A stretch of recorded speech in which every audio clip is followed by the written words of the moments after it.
बताओ वो पंप वाले गोयल गोयल के मेरे 2.5 लाख रुपए ले रहे कद दोगे? बताओ नो बताओ बालसमंद वाले जो गाड़ी करके ले गए थे आप उनके पीछे उनके पीछे तू देवेगा जो ले गया था। मैं तो लग रहे हैं हजारों लोग। अरे यार मैंने क्यों मरवाओ तो गीता जी का ये बात मेरे को सुनाने लगना एक दिए तो अगर सारी बात मैं कहूंगा तो जवाब तू देगा। एक सलाह अब नु कह दो ना भाई सबूत दिखा जाओ और अपने पीछे ले जाओ। मैं कहूँ किसने जब किसी का हो पागल हो रहेगा तो किसने को मैं मेंटल हूँ मैं किसको कहूँ तू कहावत दूसरा में दे दूँ तू आज तो पागल हो गया है। जो उनके भाई हैं चंद्रमोहन जी वे स्टार प्रचारक हमने बनाए हैं लेकिन एक सगे भाई दूसरे सगे भाई के खिलाफ वोट मांगना आओगा जबकि आज तक मीडिया में या फिर किते भी उन्होंने किते भी पब्लिकली एक दूसरे का विरोध नहीं कर लिया समर्थन नहीं करा था विरोध भी नहीं करा। पार्टी कुमारी जानकारी मेरे हिसाब से टिकट नहीं हुई और वे दोनों खेम कुमारी सालजा के भी और किरण चौधरी के में बात हमारे हिसाब से टिकट नहीं कांग्रेस पार्टी भाई फिलहाल हम खड़े हैं आदमपुर के सबसे लास्ट गांव में जो राजस्थान हो रहा है और फिलहाल जेपी प्रकाश जी हैं और जेपी जी हैं जय प्रकाश जी राम राम भैया हाँ। गीता जी का ले ले मैं मान ले लाइव चल रहा है ना कोई बात लाइव चल रहा है अरे लाइव देखने लग रहे हैं हजारों लोग। अरे यार मैंने क्यों मरवाओ तो गीता जी का ये बात मेरे को सुनाने लगना एक तेरे क्वेश्चन टेंडर था मैं कती अच्छा फिर मैं बताओ वो पंप वाले गोयल के मेरे 2.5 लाख रुपए ले रहे कद दोगे? तो जिसने सीडी बनवाई है कुलदीप पता होगा कद देगा मेरा क्या लेना देना लेके तो जेपी जा रहा 13 साल पाछा आया। एक मिनट करो बात उसकी भी। एक मिनट अगर जयप्रकाश ने किसी का कर्जा जिंदगी में ना देना था ना देना है क्योंकि जयप्रकाश के जैसे कुलदीप और के चरित्र को सब जानते हैं उनकी भ्रष्टाचारी नीतियों को सब जानते हैं। जयप्रकाश का चरित्र एक सफेद लट्ठे के समान है।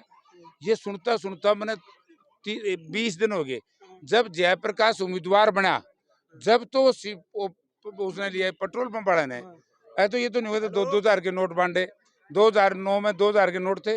पहला कुलदीप का मेंटल लेवल टेस्ट करा लो ये जयप्रकाश की उम्मीदवारी से बोखड़ा गया तो इसलिए कुलदीप को मैं बहुत सीरियस नहीं लेता और ना इसको जनता सीरियस लेती। मेरे 2-4 सवाल हाड़े कर दो फिर मैंने गेल गेल आना पड़ा। मेरी सुनो मीठी मीठी बात है कितनी मीठी बात पूछी नो बताओ बालसमंद वाले जो गाड़ी करके ले गए थे आप उनके पीछे तू देवेगा जो ले गया था मैं तो ले गया नहीं। क्या लग रहे मैं तो लेके ना गया तड़के जो लोग कमाए हैं तो लोग तो ये भी कमाए है कि हमारी बहन सोनाली थी जिस तरह का वक्तव्य कुलदीप बिश्नोई ने दिया उसको तो पर देख करके ऐसा होता है कि किसको ये पता था कि वो जाने से पहले ये कहेगी होगी कि कुलदीप बिश्नोई को वोट दिए तो अगर सारी बात मैं कहूंगा तो जवाब तो देगा। एक सलाह या एक प्रश्न कह लो उसने सब तो छोटा इंटरव्यू होगा अच्छी बात को नहीं बाकी मेरी सुनो मारो तगा दो कितना आपका आदर सत्कार कर रहे हो तगाड़े छोटा सा आपके एरिया आदमपुर मारा अगर आप किसी के ले रहे हो नहीं ले रहे हो अलग बात है अब नु कह दो ना भाई सबूत दिखा जाओ और अपने पीछे ले जाओ। मैं कहूँ किसने जब किसी का हो पागल हो रहेगा तो अरे फिर सबूत दिखाओ ना को आंदा तो को नहीं कह दो उनको सबूत दिखा जाओ और ले जाओ। मैं किसने को मैं मेंटल हूँ मैं किसको कहूँ तू कहावत दूसरा में दे दूँ भाई 2.5 लाख के खर्चे थे डर ला कर आने खर्चे थे। देखो मैं दूसरी टाइप का आदमी हूँ ना कोई मेरी तरफ पैसे जिंदगी में किसी के रखे ना किसी के पैसे हैं और किसी का पैसा है तो ले आके तो डबल दूंगा और बोर्ड के प्रश्न करे तो भी फंस जाएगा। ना मैंने बताया जाओ मैंने फंसा दो। अच्छा एक चीज तो मैं आपकी मान लूंगा भाई एक जेपी ऐसे नेता जो 3 बार सांसद रह लिए विधायक रह लिए लेकिन इनके चरित्र पर कोई दाग नहीं लागले बाकी आज कुर्ते पे भी दाग नहीं है और उसका नहीं ये भी बताए थे जिसने सीडी बना के दिखा हुआ है आज सीडी में तो धड़ किसी की टांग किसी की मुंह किसी का अगर वो सीडी एक कुलदीप के पास भी उसके पिताजी की वो दे दो ना वो उसने पूछ लिया के है। अच्छा ये सीडी यो धड़मू दे आता है इन्हों क्या करता दुष्यंत मिला फोटो खट्टर की ये बातों को छोड़ो दुष्यंत का क्या टाइम नहीं पैसे दुष्यंत का क्या रहा वो आओगा कि नहीं इलेक्शन में मुझे मेरी पार्टी है वो तो उनकी पार्टी है वो जाने मेरे क्या पता। ठीक है जी मैडम क्या कर ली तू आज तो पागल हो गया है भाई आज कड़वी बात पूछ ली था और फोड़ के देख लो भाई यो जेपी जी है। मैडम नमस्ते। हाँ नमस्ते जी ठीक ठाक हो एकदम देखो आज बजते उन्होंने इंटरव्यू कराया है उस दिन बजते आपने कहा था शांति था आप प्रश्न पूछूंगा कोई बात नहीं चुनाव का समय भागम भाग लगी रहती है भाजा दौड़ी और मैं दोनों कहूँ भाई सारे जने भाजा दौड़ी मिला के रहो सीट काटो किसे काटो अच्छी बात से और ठीक ठाक मैडम? एकदम बढ़िया। आदमपुर हल्का के कुछ विचार लगे? देखो, आदमपुर हलके की जनता ने पूरी तरह से मन बना लिया है। चौधरी जयप्रकाश जी जो बहुत ही वरिष्ठ नेता हैं, उनको यहाँ से आने वाली 3 तारीख को एक-एक वोट कांग्रेस पार्टी के हाथ के निशान पर डालकर यहाँ से जिताने का काम करेंगे और चौधरी भूपेंद्र सिंह हुड्डा जी के कांग्रेस पार्टी के हाथों को मजबूत करेंगे। बात आप मेरे नोटों की माला की कर रहे थे, उसने भी हम करवाएंगे। मतलब कोई नेता थे, हम उनका नाम तो नहीं लूंगा, एक वोट एक नोट की कहा करते, और इतनी भारा माला परा दी, मतलब कई लाख रुपया की होगी, उसका टैक्स टूक्स तो बनता होगा मेरे ख्याल। आप मंत्री रहे हो, आपने ज्यादा नॉलेज होगी। मुझे एक बात का पता है, आदमपुर में आज वोट की अपील करने के लिए आए हैं। कुछ लोग नोट इकट्ठे करने के लिए आए हैं, हम लोग वोट इकट्ठे करने के लिए आए हैं। हमने आदमपुर की जनता से, जैसे आज बुढ़ाक में, उससे पहले बांडाएड़ी में, उससे पहले बालसमंद, सभी गाँव में जा रहे हैं और ये बता रहे हैं कि कांग्रेस के सशक्त उम्मीदवार चौधरी जयप्रकाश जी हमेशा से आपकी लड़ाई को संसद से सड़क तक, विधानसभा से सड़क तक, गलियों में हर जगह लड़ते रहे, आपकी मजबूती से आवाज़ को उठाते रहे। आदमपुर की जनता के पास एक सुनहरा मौका है, वो यहाँ से वोट देकर उनको जिताएं और चाहे विपक्ष में होंगे फिर आने वाले समय में जब सरकार बनेगी, चौधरी जयप्रकाश जी बहुत ही सशक्त मंत्री भी बनेंगे। तो यहाँ की जनता को अपने विकास का रास्ता अगर कहीं नजर आता है, लोभ की बात नहीं है, आदमपुर की जनता की भलाई के लिए मैं बोल रही हूँ। यहाँ से जिनको विधायक बनाया था उन्होंने, सीधा सरकार में हिस्सा नहीं हो जाएगा। किसका हिस्सा हो जाएगा? विधायक बनेंगे तो होगा ना। विधायक कौन बना रहा है उनको? विधायक तो वो थे, उन्होंने इस्तीफा दिया, कांग्रेस पार्टी से दगा किया, राष्ट्रपति के चुनाव में किया, कांग्रेस पार्टी ने तो जी काटे हैं। राष्ट्रपति के चुनाव में उन्होंने पार्टी के खिलाफ वोट किया, राज्यसभा के चुनाव में उन्होंने पार्टी के खिलाफ वोट किया, और क्या उसको लड्डू खिलाएंगे कि हमेशा खिलाफत वो करेंगे? आज के समय में लोग उनसे बदला लेना चाहते हैं। अगर आज भी उनकी वोटों से भूख नहीं भरी है तो इस चीज़ का इलाज नहीं। हम तो ये कह सकते हैं कि यहाँ पर कांग्रेस पार्टी का लोग इंतजार कर रहे हैं, भाजपा से, बीजेपी से लोग छुटकारा पाना चाहते हैं। जो उनके भाई हैं चंद्रमोहन जी, वे स्टार प्रचारक हमने बनाए हैं, लेकिन एक सगे भाई दूसरे सगे भाई के खिलाफ वोट मांगना आओगा, जबकि आज तक मीडिया में या फिर किते भी उन्होंने किते भी पब्लिकली एक दूसरे का विरोध नहीं कर लिया, समर्थन नहीं कराया तो विरोध भी नहीं कराया। लोकदल से ओम प्रकाश दादा जी, ओम प्रकाश चौटाला जी, दुष्यंत चौटाला के दादा लगते होंगे, उनका चाचा, उनका वे दादा। तो खुल्लम खुल्ला आपस में एक दूसरे की काट कर ले, लेकिन इनने कदे नहीं करा। कोई बात नहीं, वो हमारी कांग्रेस पार्टी के सीनियर नेता है, सीनियर नेता हैं चंद्रमोहन जी, वो भी जरूर आएंगे और कांग्रेस पार्टी के पक्ष में वोट, अपने वोट मांगने का काम करेंगे। बड़े बड़े फेस आने लग रहे हैं। मैंने जो खबर आई है भाई, कुछ अभिनेत्रियां भी आ सके हैं, कुछ नेता भी आ सके हैं, मतलब सनी देओल आ सके हैं वोट मांगने से। कितना फर्क पड़ जाएगा बीजेपी का वोटा में?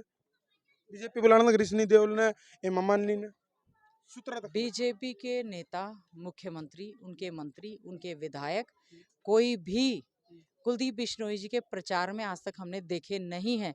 नेता अभिनेता को देखने के लिए तो भीड़ हो सकती है, लेकिन वो भीड़ वोटों में स्टार परिवर्तित प्रचारक का तो काम में वोट खींचना है जी, भीड़ ना खींचना। ना, गलत बात स्टार है। प्रचार करेगा, प्रचार जब होगा, जब भीड़ आओगी तो प्रचार आप पे आदमपुर की होगा। जनता ने मन बनाया है, कांग्रेस पार्टी की ये सीट रही है, कांग्रेस पार्टी के प्रत्याशी को भजनलाल की वोट रही है देंगे। भजनलाल जी कांग्रेस पार्टी के अध्यक्ष थे, भजनलाल जी, चौधरी भजनलाल जी कांग्रेस पार्टी के ही मुख्यमंत्री थे और इसीलिए ही आज कांग्रेस पार्टी के प्रत्याशी के तौर पर चौधरी जयप्रकाश जी के पक्ष में पूरी कांग्रेस पार्टी मैदान में उतर चुकी है। आखिरी प्रश्न मेरा, जिस प्रकार तय जुकर बात चल रही है कि भाई जाटा तो सबने टिकट दे दी, जातिवाद फैला दिया, ये बातें भी चल रही है, लेकिन दूसरी तरफ हम बात करा, आप पे ही पार्टी में फिर गुटबाजी चल रही है, क्या होगा? एक मतलब पूरा भरा लोटा था। देखो सारी पार्टियां तो उम्मीदवार दे दी, कांग्रेस पार्टी ने भाई सारी पार्टियां तो उम्मीदवार दे दिए, उलोटिया पानी खिंडता खिंडता खिंडता खिंडता ऐसा हाल लिया, अगर कौवा भी डले गिरेगा मन मानो ऊपर नहीं आवे। ऐसा है, कांग्रेस पार्टी कुमारी सालजानू करी मेरे हिसाब से टिकट नहीं हुई, और वो दोनों खेम, कुमारी सालजा के भी और किरण चौधरी खेम में, तो ये बात हमारे हिसाब से टिकट नहीं हुई। कांग्रेस पार्टी ने बहुत सोच समझ के, जो हमारी एक प्रक्रिया होती है जिसमें उम्मीदवार का चयन किया जाता है, उस चयन के तहत चौधरी जयप्रकाश जी को टिकट दी गई है। जो चाहे इनेलो की बात हो, चाहे आम आदमी पार्टी की बात हो, चाहे बीजेपी की बात हो, उनके पास ना कार्यकर्ता है, ना नेता है, ना उम्मीदवार हैं, सब कुछ कांग्रेस से ही गया है। तो आज के समय में आदमपुर की जनता पूरी तरह से कांग्रेसमय थी, है और रहेगी। आने वाली 3 तारीख को एक एक वोट हाथ के निशान पर डालेंगे, कांग्रेस को मजबूत करेंगे, आदरणीय चौधरी भूपेंद्र सिंह हुड्डा जी को मजबूत करेंगे। आदमपुर की जनता को मजबूती से उठाने का एक रास्ता निकला है। चौधरी जयप्रकाश जी यहाँ से चुनकर जाएंगे और आदमपुर की जनता की आवाज को मजबूती से उठाने का काम करेंगे। जी बहुत बहुत धन्यवाद। धन्यवाद जी। अच्छा, शिक्षा क्षेत्र की एक बात पूछ लूँ मैं, मेरा अभी याद आ गई, जैसे स्कूल के आसपास के आए थे हम भी, और मेरे हिसाब से ये भी स्कूलें दिखे हम ना आपके टाइम के होंगे। ये नू बताओ, शिक्षा मंत्री रहे हो, भी पढ़ाई जरूरी तो है, इसमें तो कोई डाउट नहीं, भी नहीं पढ़ेगा ना आदमी मजदूरी भी नहीं कर सकता मेरे हिसाब से बिना पढ़े हुए आदमी की। उसने नू देखना भाई क्या ताछड़ेगा जो मसाला बनेगा, गिनते नहीं आएंगे करेगा कि ये स्कूल बंद होने लग रहे हैं कि मैं बोल रहे कि मैं इसे मतलब सख्त एक्शन आपने लिया हो, या आपकी देखो जान पहचानती भी होगी, वही आदमी जब लाग रहे थे वही बुला रहे हैं, कुछ नए भर्ती होंगे, कुछ पुराने रिटायर हुए होंगे, लेकिन जान पहचान तो है कि मैं उड़ा बात करने की कोशिश करी अगर भाई इसका हल करो, क्यों नेता तो फालतू अफसर के हाथ में भी है। आपने विधानसभा का सत्र देखा होगा, लाइव चला था। कांग्रेस पार्टी ने कॉल अटेंशन ध्यान आकर्षण प्रस्ताव लगाया, प्रश्न लगाए कि सरकार ने कितने नए स्कूल खोले हैं और कितने स्कूल बंद किए हैं, कितने टीचर्स की भर्ती की है या कितने बेरोजगार युवा रहे हैं। एस्टेट पास युवा खून से पत्र लिखकर राष्ट्रपति तक को दे चुके हैं, सीटेट को ये इनएलिजिबल कर रहे हैं, स्कूलों को बंद कर रहे हैं। भारतीय जनता पार्टी की आरएसएस की जो नीतियां हैं वो अब शिक्षा, आरएसएस में क्यों जोड़ोगे? भारतीय जनता पार्टी आरएसएस की नीतियों के हिसाब से यहाँ पर कार्य कर रही है, जो कि कभी भी शिक्षा चिकित्सा उनके एजेंडा में नहीं रही है। उन्होंने अपने मैनिफेस्टो में हमेशा ये बात कही थी कि हर जिले में मेडिकल कॉलेज खोलेंगे, नर्सिंग कॉलेज खोलेंगे, स्कूल खोलेंगे, कॉलेज, लेकिन आज तक तो उन्होंने खोले नहीं। तो बीजेपी ने जो है आज तक शिक्षा की ओर ध्यान नहीं दिया है। छोटे छोटे बच्चे धरना प्रदर्शन स्कूलों के बाहर कर रहे हैं, उनके टीचर्स कर रहे हैं, उनके पेरेंट्स कर रहे हैं। एक गरीब दलित एक आम आदमी का बच्चा जो सरकारी स्कूल में अच्छी शिक्षा लेना चाहता था, जो हमारे राज्य में शिक्षा का अधिकार कानून आया था उसके तहत इन्होंने डाइट बंद कर दी, स्कूल बंद कर रहे हैं, आईटीआई खोल नहीं रहे, शिक्षकों की भर्ती नहीं कर रहे। आईटीआई बनी थी पोस्ट ना आपके टाइम पे, मेरा याद है। हाँ वो ITI हमारे घर दौरे बनी थी रोहतक में, आपका याद हो एक मॉडल आईटीआई मॉडल आईटीआई, वो टूट पड़ गई, उसमें इतना भ्रष्टाचार क्यों करो है उस पे बैठे बैठे। हमने तो नई आईटीआई बनाने का काम किया था, पूरी कंस्ट्रक्शन इस सरकार के दौरान हुई होगी, तो मैं समझती हूँ उसकी जरूर जांच होनी चाहिए। होनी चाहिए, जो भी दोषी हो फंसा जो भी दोषी हो हर चीज में फंसना चाहिए, जिन्हें कमीशन में लिया उसका कमीशन सूद समेत उल्टा लेकर। जो भी दोषी हो उसको वो होना चाहिए। हमारा ध्येय जो है अच्छी शिक्षा देना है, था और रहेगा। हम चाहते हैं यहाँ पर आदमपुर की जनता को भी अच्छी शिक्षा मिले। ठीक है, धन्यवाद। धन्यवाद जी। तो भाई फिलहाल वीडियो ने शेयर कर दो। काम का नाम बुड़क है ना, बुड़ाक बुड़ाक गांव में फिलहाल मैं मौजूद हूँ। आपका क्या कुछ कहना है एक बार कमेंट करके बता दियो। और भाई जिस हिसाब से मैंने प्रश्न पूछा, हालांकि जयप्रकाश जी बेशक बुरा मान के, लेकिन ये प्रश्न हम बार बार पूछते रहेंगे, हर नेता तो पूछाएंगे, चाहे जो तरी भूपेंद्र सिंह हुड्डा हो चाहे दीपेंद्र सिंह हुड्डा। भाई अगर है किसी का तो दे दो, और नहीं है तो नहीं है भाई। अगले साफ बोला कर कह दो मीडिया की आगे खड़ा करके, अगर भाई कोई नया क्यों दुखी कर रहा है, और है तो बोले ले जा, 2.5 लाख तो है, इतने लाख करोड़ रुपए फूकेंगे। सही बात है आंटी जी, इतने रुपए फूका है तो दे दे। ठीक है भाई, वो तो सामने मेरा देख क्या। चलो फिलहाल वीडियो ने शेयर कर दो। आपका क्या कुछ कहना है कमेंट करके बता दो। हाँ भाई छोड़ो, घर के की ने वोट देना बताओ, बता दो। कांग्रेस ने पक्का। ले भाई छोरे ने बता दी, कांग्रेस ने वोट देंगे। राम राम, जय हिंद, जय भारत, जय जवान, जय किसान, जय भगत सिंह।